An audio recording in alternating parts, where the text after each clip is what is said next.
this video, I'm going to show you how one tech worker went from making $16 an hour to a whopping $1.2 million salary working 5, count them 1, 2, 3, 4, 5 remote jobs, working only 15 to 20 hours a week. And watch this video until the end, because I am going to show you, yes you, my beloved viewers, a career path that you can follow so you can earn just as much money working from anywhere on the planet. For those of you who've been watching me for some time now, you may know that during a previous video, I explained how I went from making $10 an hour to $150,000 in less than 1 year. I did that partially by obtaining a free Google certification. I certified myself on advertising the Google AdWords application. It is now known as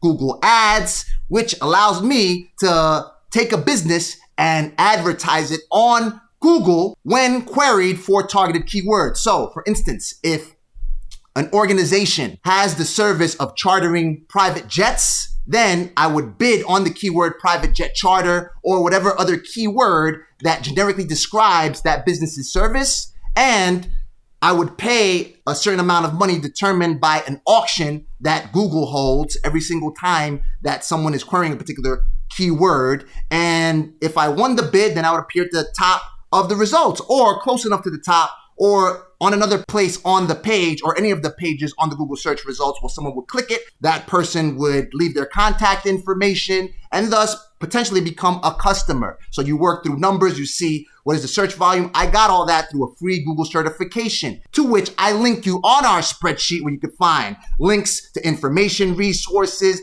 and application portals, to grants and small business resources for everyone, right on the free education tab. Now you've got a Facebook certification resource right here, to which I link you on row 14 of the free education tab, the most powerful tab on the spreadsheet, where you can learn something. You can learn a skill that you can monetize if you go out and you just start explaining to people what it is that you know. Because that's basically what I've done. I've never performed a hard sell. Well, perhaps one time or the other, but not a hard sell where I am pushing the same idea. It is something where I just continually speak about what it is that I know. And typically I find people, I will always run into people that need the service that I perform. My longest standing client, I've had him for over a decade right now. I met the client's wife when I dropped my kid off for school, for preschool, living in a neighborhood where people can afford to use my services. This is the person that is making $1.2 million a year. I am in IT. I have a fairly niche title that everybody wants right now. I have 5 full-time jobs, 4 of which are Fortune 500 companies. If I manage all 5 for a year, I will make around $1.2 million in 2022. I made $16 an hour in 2016. I'm still struggling grasping the sheer amount of money dumping into my bank account. When you get good at doing something like tech spoils you. And you do get surprised. You feel as if you're taking money from a baby. And if you want to adopt that feeling of making it so easy for you to generate revenue by performing technological services, working a remote job, or working a client's account, if you start a small business, when you're putting together packages and you're building websites and you're marketing those websites on a particular client's behalf, click the subscribe button and click the bell notification to stay on top of every single small business resource and free education and some paid education resources that I encounter, and ways for you to fund and market your business efficiently. At the start of 2021, I got a new job. It paid around $70,000, $105K to $170K, more than I was making at my previous job. I had the inside scoop from a previous coworker, so I was able to name drop and negotiate effectively. That's the one thing, that's the one way that I evolved. When I was in the hood, when I was living, I'm from Jamaica, Queens, New York, for those of you who do not know. Probably one of the poorest neighborhoods in New York City. In fact, it is one of the poorest neighborhoods. I read an article that cited Jamaica, Queens, New York City. This is where 50 Cent is from. This is where Nicki Minaj is from. South Suicide, Queens. One of the things that I adopted, one of the things that people used to say, if you want a good job, you gotta hit the hookup. What I understand now that I've been able to obtain jobs that write me $3,000 checks on a weekly basis. And now I don't do that because I operate my own business. Is that, yes, indeed, you do have to get the hookup. How do you get the hookup? Go ahead and start hanging out with the people with whom you want to work. So instead of hanging out on a corner with people that are doing nothing with themselves, is something that I abstained from for many years during my first decades of my life. I was hanging out with people that were not doing much. I mean, I love them because they're people with whom I grew up, people that are loyal. They'll cut somebody's head off on my behalf in order to protect me. But nonetheless, they're not getting to where I want to get, another level where I'm operating at a certain level. Also, I'm educating myself. I've always educated myself, being raised by a family where all my uncles and aunts, they had a higher education. They all went to college. So I was like, listen, if I don't go to college, if I don't learn and constantly evolve, I'm going to be the only dumbass in my family. So I decided that, all right, listen, you got to get the hookup. So start hanging out. And now if I hang out with people other than my family, it's typically people with whom I want to work. I mean, I work with CBS because I just kept hanging out with a dude that worked with CBS and he got me a gig there. I mean, it didn't work out how he wanted. Nonetheless, I worked with them because of that. It's something where I wasn't even searching for it. I worked with Forbes, one of the most prestigious and iconic business magazines on the planet, because I started networking with their editor. I was driving traffic. That's the one thing you have to understand about networking. It's about how can I help you? That's what a number of people do not understand. They think it's all about having their hand out when they approach people who are in a position that can help them take the next step in furthering their career or taking the next step towards achieving the success that they want. How can I help you? If you adopt that philosophy when you meet people, now, what can you do? Everybody wants something. What could you do? I was driving traffic to Forbes articles, so I got the executive editor's attention, as opposed to all the people that were like, I want to be on Forbes, or I deserve to be on Forbes because I got this crazy new product, or I'm the top 10 entrepreneur according to such and such blog. I was the person putting money into Steve Forbes' pocket, probably just enough to pay for a couple of yoga sessions in his private jet. Nonetheless, it was just enough to get the executive editor's attention, and thus I got on Forbes. And that's the way that I've gotten all my work, hanging out with the people with whom I eventually want to do something. And this is what he is demonstrating right here. He name drops, negotiated effectively. I was tempted to keep both jobs since due to COVID, both were fully remote. My fiance is incredibly risk averse, so she talked me out of it. As I got situated in my new position, I became increasingly set on getting a second job. I played video games from 8 to 4 and sat in meetings barely paying attention. I've probably done around 15 hours of real work since I started in January of last year. In April, I opened my resume to the world, and by June, I bagged job 2, $82 an hour. So he is clearly demonstrating the results of mastering your craft. Once you have mastered whatever it is that you're doing in your job, you find that whatever it is that you're doing, you do it a lot quicker. So that's why you pay people to do things. That's why you pay a lawyer to do something for you. You could probably represent yourself in court. However, the lawyer has all this training where he has mastered and he knows what law to look for in order to either defend you or to get you closer to reaching your objective, sue somebody on your behalf. So that's why you pay him or her $400, $500 an hour. So this person is demonstrating how he or she or they have mastered the job that they were working. Holy crap, 2 jobs. I was giddy with the money, terrified of meetings overlapping, and horrified if they find out about each other. As I settled into job 2, I found the meetings to be tedious. There were around 4 hours of meetings each day for job 2. I suffered through them. Agreeing to job 3, having never stopped interviewing, I just made my salary expectations higher and waited for something to fall in my lap. My thought process was that job 3, $90 an hour, corp to corp, would likely replace job 2, as job 1 is a laughable cakewalk. However, since I am now in the position of power, I decided to try to flex it a bit. I told my project manager that the meetings were a waste of my time. They got nothing done and they didn't contribute to my work at all. I now participate in an average of 45 minutes of meetings each week for job 2. Job 3 is also a cakewalk, around 1.5 hours a week of meetings, probably 5 hours a week worth of work. So he's discussing a few things that you want to take note. He took his resume, or she or they I don't know if it's a he or she or they. I've never met this person. Put the resume and put the portfolio on job search sites. So for instance, Dice, you've got Indeed, you've got LinkedIn. And once you have your portfolio up there, you'll get people knocking on your door, sending you emails. I get headhunters trying to recruit me all the time for six-figure positions. However, I'm not looking. I've got my own business to operate. Don't have time. I've got you.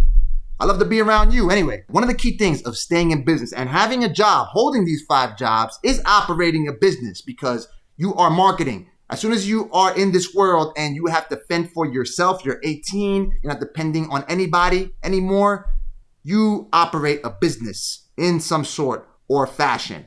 You collecting a W-2 check from an employer, that's a business. The only difference is that when you operate a business, you have multiple clients, and it's not looked at as ethically wrong or legally wrong. In this particular case, if you hold one job, it's risky, because if that job decides to determine that you no longer bring value to the table, they can just be like, you know what? You're terminated. We don't have to work with you anymore, or there's no more work for you. You have to go. And now you have to look for another job. What he did, he kept communicating. And that's the key thing to keep in mind when you are hunting for these work from home jobs or you're operating your business. You always have to communicate. If you stop communicating, you will see the drawback in a month and a half's time. You will start to see that the same amount of inbound activity, the same amount of interaction that you have had with prospects, with customers, it starts to decline and you generate less revenue. Thus, since he cut communicating, it put him in a position of power. So he started making demands. You start to hold your square down and you start telling people, listen, your meetings are useless, because listen, if they decide to fire him, like, he doesn't care, he's got another job on which he can fall back. So he's like, whatever. So I'm going to make the demands, and I'm also producing value. Now through that, you have to also educate yourself, and you have to produce value for the organization. So they can always see that you are somebody that's needed, that you are not replaceable, although you may be, but it'll be more of a hard time replacing you and cost more money than to keep you. I continue to field any job that will hear my salary expectations. I am now saying $95 an hour is my salary expectation. Another corp to corp gig comes around and the hiring manager loves me. Once again, being in the position of power, I am able to simply set my expectations with zero fear of the results given the scope of the work. My salary expectation is a $105 an hour. It makes me smile to see that he's billing $105 an hour. I bill around $150 to $250 an hour for my business services. This guy's doing it, or this lady, or they are doing it, collecting a paycheck, which is remarkable. Collecting a paycheck, never did that. Never did a W-2 where they're paying me $105 an hour. The highest we can go is $100. Nope, they gave me my request. They then tried to push back my start date a week. I told them I had already gave my 2 weeks at my previous job, so they will need to pay me for the absent week. They hemmed and hawed. They tried to say no. I simply told them that I wouldn't work there then. They paid me $4,200 for a week that I didn't even sign in. I expected this job to fold quickly, as it's with a very prestigious company and there is quite a bit of spotlight on my role. It turns out that I haven't done all since I started mid-October at $4,200 a week to go to a stand-up each morning to say I have nothing to do since October. Job 4 is somehow an even bigger cakewalk than job 1. So as his skills keep getting better and better, he's finding that these jobs get easier because he's getting better at what he does. So what took him 3 hours to do, he could probably complete it in 30 minutes now. So it becomes a, quote, cakewalk, and thus he is able to hold more jobs, because if he's able to complete what took him 4 hours to do and what typically takes somebody else to do for 4 hours, a company will allot 4 hours for that particular job. He finishes in 30 minutes, and he gets on to the next job. That's how it's done. And he's not outsourcing, by the way, according to what I am reading over here. I actually did outsource while I was holding remote jobs. On Monday, I start job 5, initially having agreed to $115. I tried to press them for $127 an hour, but ended up at $120. This appears to be another job that I would just sort of expect to get fired from, but hopefully it turns out into another easy 5K a week for doing jack. Let's talk about things that I think are working for me. Be fearless. After all, once you get job 2, your risk absolutely plummets because you have another job to which you can fall back. It is ingrained in you to be terrified of getting fired. That fear can die when you move into your second role. The amount of relief of not having to worry about what your boss thinks of you or how you accidentally overslept and that might pee off some clown in charge, it all fades. It's beyond freeing. Be willing to be fired. I have the luxury of having a job. 1, be a cakewalk with incredible benefits. So from there, who gives about getting fired from job X? I try to keep job 1 happy. In the future, probably not saying things like, I am going to actively find a job. Laugh out loud. And don't really give about the others. I try to do the absolute bare minimum to keep all the jobs, since replacing one is a pain. But any fear of getting fired just isn't there. You have to be absolutely fearless. The way that I approach situations that other people are deathly scared of. For instance, I believe there are studies that find that the second most dreaded fear is public speaking. I have no fear in publicly speaking. I'm more scared of encounters where I could potentially die.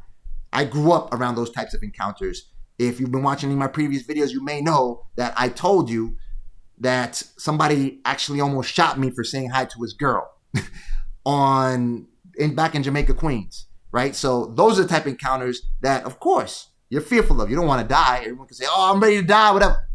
You're not ready to do that, right? If you're not ready to do it. So when I encounter professional situations, the one thing that I keep in mind, I'm not going to die. When I ask for $50,000 for this contract, the worst they could say is no. Worst they can say is no. And I've got all these other clients on which I can fall back. So it doesn't really matter, all right? I try to be as empathetic as possible, as nice as possible to people because I don't mistreat anybody. I try not to disrespect people. I apologize if I have mistreated people. Nonetheless, absolutely fearless when I approach any professional encounter. Be as fearless as possible. Not financial advice, simply what I am doing. And be willing to be fired. Flex your power. Be willing to say, I can't make that meeting or this meeting is a waste of my time. People don't walk to rock the boat. They don't want to do something that might be stupid. Use the fact that most people also want to do the bare minimum to get by. I have had zero pushback when I've asked meetings to be moved. Frankly speaking, sometimes meetings, they're absolutely pointless. They get nothing done. People just start to review things that they were doing where you could probably resolve all the issues that need to get done through an email conversation, through an email thread, setting deadlines and milestones on expectations on what has to be delivered as opposed to holding a meeting. And also just wasting time figuring out what's the best time for everyone to meet.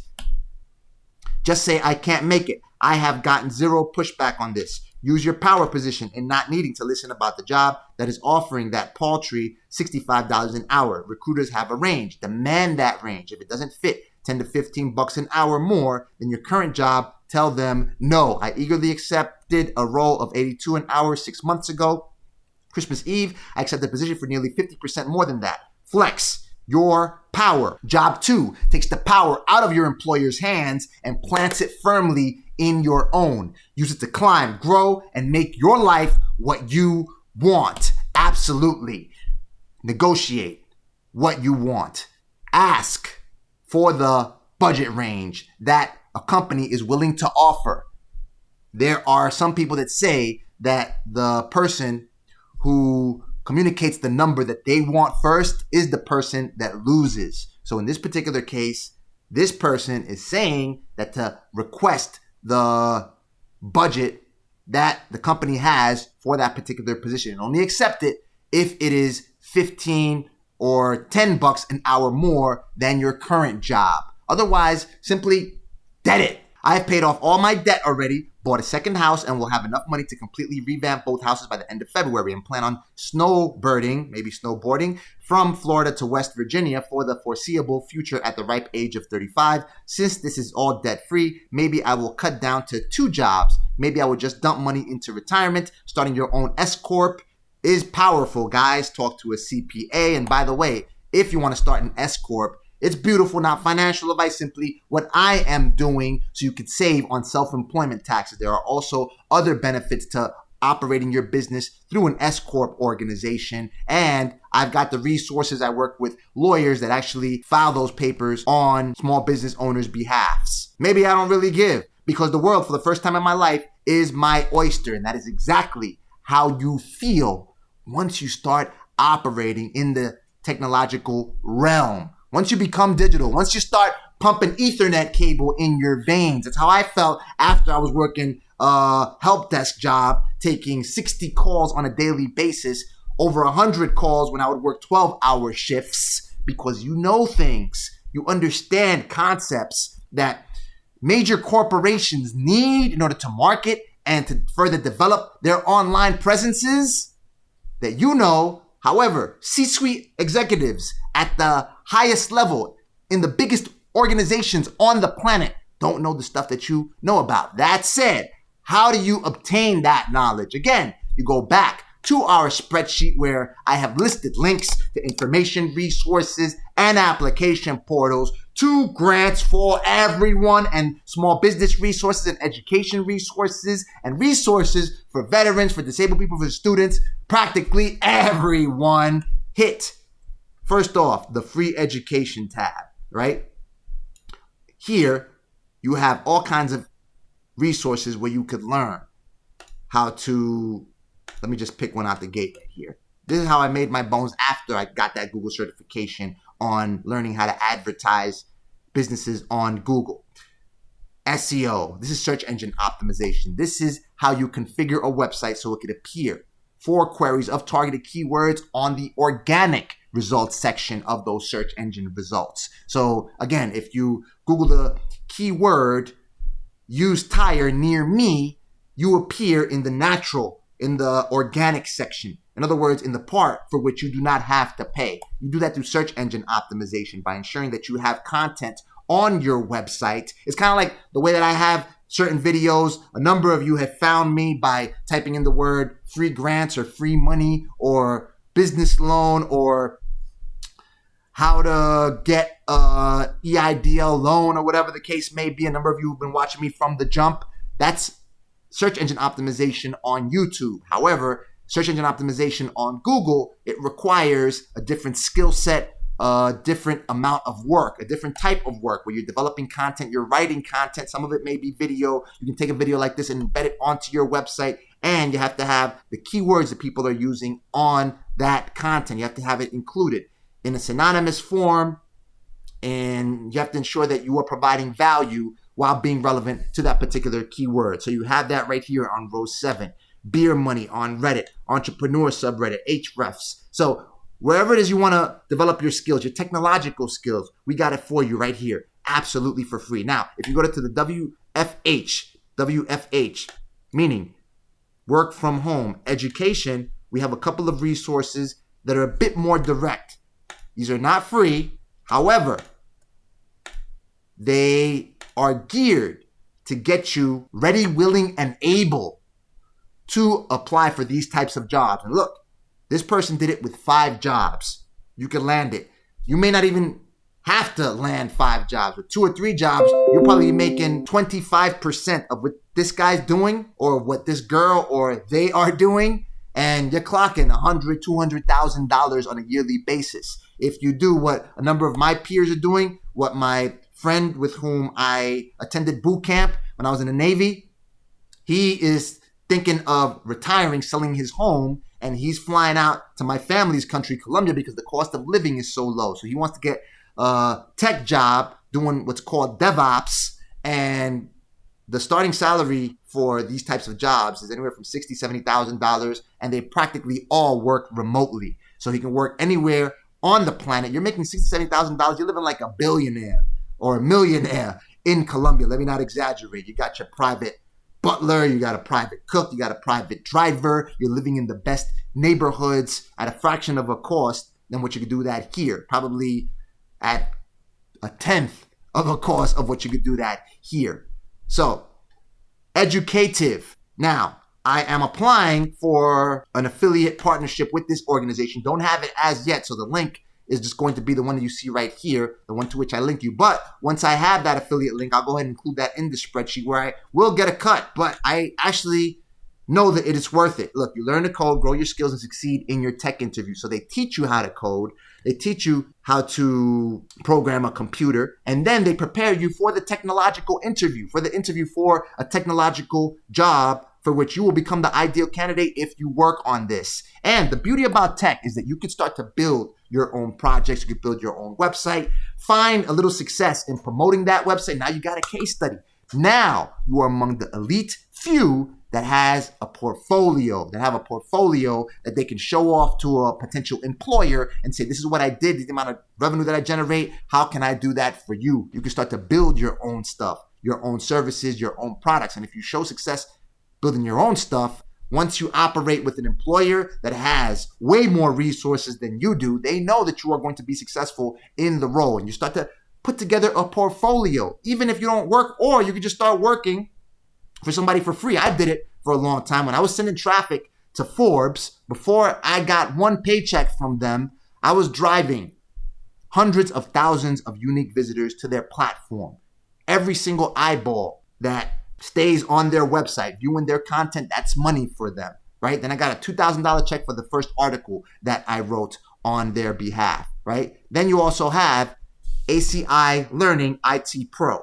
IT training your team will actually use. Try it for free. They've got a free trial. This thing goes for like about $500 and change for like the year, which is a steal. Because listen, if you're doing $100,000 a year, $60,000 a year, how many times you could factor in 500 into that? 500 and change or whatever, or 600 and change. Look right here, IT training to accelerate your career. And they pride themselves on being kind of a Netflix style format. Watch and learn IT in a talk show format, from CompTIA, Cisco, and Microsoft to security and cloud fundamentals. You can learn it all. I'm not a partner with them. I sent them an email. They haven't updated the link that I could use to go ahead and promote this thing. But listen, if I had the time to do this stuff, I mean, I got the opportunity of being able to deliver these resources to you. So you got business plans for $5.99 a year. Look, you could get started for as little as $39 a month. You're telling me that $39 a month, a number of you are probably paying more than that in cable if you still do that, or in other things that are probably coffee or whatever that are not as worthwhile. These are assets. This is the number one asset in which you should be investing before doing anything else. Getting your skills up to par. Perhaps this is not it. Maybe you want to do real estate investing, whatever the case may be. Nonetheless, you want to be able to take work from home jobs. You've got to get into technology. That's, quote, the easiest path, because what you need to do is ensure that you do the hard work to landing one of these 6-7-figure jobs easy. Subscribe to our newsletter at bit.ly/Neil Raw so I can give you free access. I don't charge you a dime to all of the resources that I covered in this video. Watch the video you see on the screen right now so I can keep you on top of what's going down